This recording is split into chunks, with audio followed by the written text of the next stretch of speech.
Donc salut tout le monde, on se retrouve aujourd'hui pour une vidéo comment changer vos galets. Donc on va commencer par démonter le carter, donc toutes les vis qui se trouvent autour. Normalement c'est une clé de 8 qu'il va vous falloir. Moi j'aurais juste besoin d'une clé Allen en plus pour deux vis ici. Donc c'est des vis que j'ai perdues et donc j'ai remplacé. Donc on va commencer par les démonter.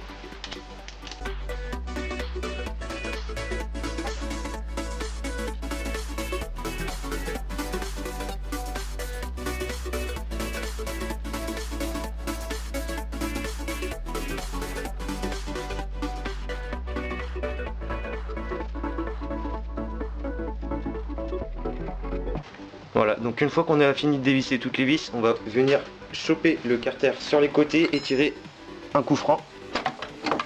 Hop là. Et voilà. Donc on va pouvoir les déposer à côté.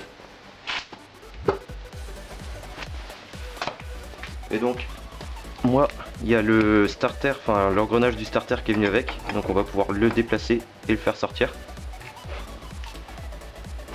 On va venir le poser dans le carter pour pas le perdre. Voilà. Et donc on a maintenant accès à l'intérieur du carter. Donc maintenant ce qu'il va falloir faire, c'est venir mettre un bloc piston dans votre cylindre. Donc on va commencer par dévisser la bougie.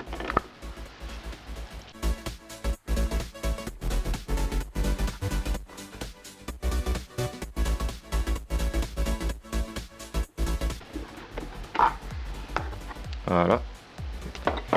Et on va donc venir y mettre notre bloc piston.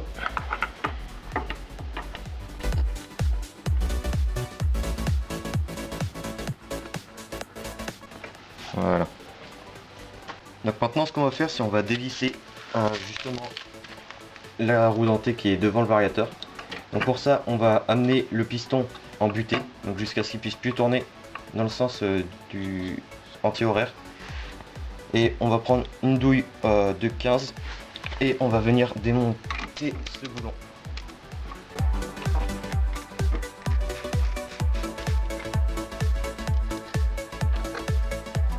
Voilà, donc maintenant ce qu'on va faire, c'est on va détendre la courroie pour pouvoir venir chercher le variateur. Donc pour ceci, on va venir compresser l'embrayage, donc en appuyant sur les côtés. Voilà. Et là, vous voyez tout de suite, la courroie est beaucoup détendue. Donc on va pouvoir venir l'enlever du canon. Et maintenant, ce qu'on va pouvoir faire, c'est aller chercher notre variateur, mais en le tenant bien derrière, pour pas que les galets tombent.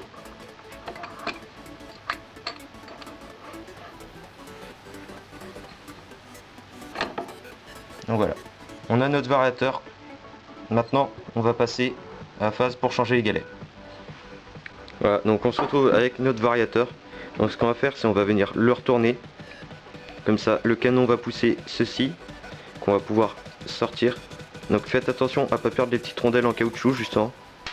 Donc, moi je vais les poser dans un coin, comme ça je risquerai pas de les perdre. On peut déposer ça. Et donc, là je vais enlever le canon du variateur. Et là justement on a accès à nos galets. Donc vous voyez. Donc pour les enlever, vous faites comme ça. Donc là on voit que ce sont des... Enfin ils ont bien tenu la route quoi. Ils ont 4000 km voire plus. Donc vous allez les changer si vous le souhaitez. Moi pour l'exemple je vais les remettre, mais c'est juste pour l'exemple parce qu'après je vais les changer aussi. Donc vous mettez vos nouveaux galets. Vérifiez bien s'ils n'ont pas un sens. Hop là.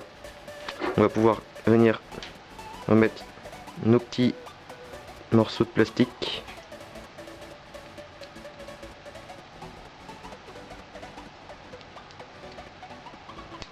Là, qu'on vient réinsérer dans l'écran du variateur.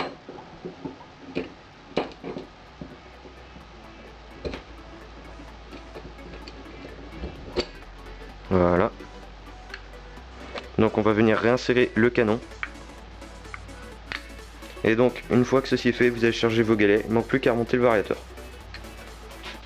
Voilà, donc une fois qu'on est là, on n'a plus qu'à venir remettre le variateur sur l'axe du vilebrequin. Voilà, en poussant par le canon. On pousse le variateur jusqu'au fond de préférence. On va venir remettre la courroie sur le canon. Voilà. Et ensuite, on va pouvoir venir revisser donc la roue dentée qui sert donc à l'axe du kick.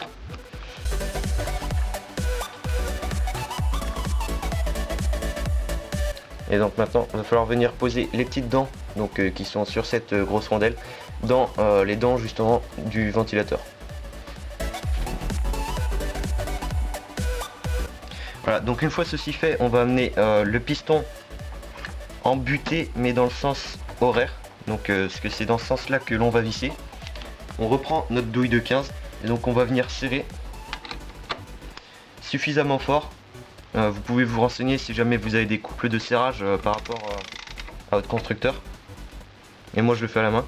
Donc il faut serrer suffisamment fort mais pas trop non plus, à peu près 3 kg je dirais. Voilà, ce qui devrait être bon normalement. Voilà. Donc maintenant vous n'avez plus qu'à remonter votre carter et à vérifier que quand vous allez démarrer, votre courroie se retente bien. Parce que là vous voyez elle est toute flasque. Mais lorsque vous allez démarrer, le variateur va tourner et elle va redescendre sur votre transmission. Donc normalement ça se fait tout seul. Vous avez juste à vérifier au son ou à l'accélération que ça s'est bien fait, mais normalement ça se fait tout seul quand vous démarrez. Donc voilà, c'était comment changer vos galets. On se dit à la prochaine.